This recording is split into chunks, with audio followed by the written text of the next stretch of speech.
شروع اللہ کے نام سے جو بڑا مہربان نہایت رحم کرنے والا ہے۔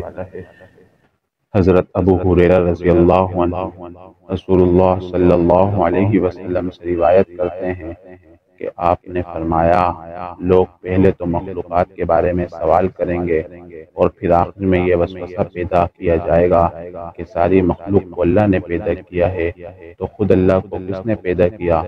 جب یہ سوال پیدا کیا جائے تو تم کہو کہ اللہ ایک ہے، اللہ بے نیاز ہے، نہ اس کو کسی نے جنا نہ کسی نے اس کو جنا، اور کوئی اس کا ہم سر یعنی جوڑا نہیں۔ پھر اپنی بائیں طرف 3 بار پکار دو اور شیطان مردود سے اللہ کی پناہ مانگو۔ مشکوٰۃ المصابیح حدیث نمبر 75۔ اسی طرح کی اور احادیث اور دعا وغیرہ سننے کے لیے ہمارے چینل کو سبسکرائب کیجیے۔ السلام علیکم ورحمۃ اللہ وبرکاتہ۔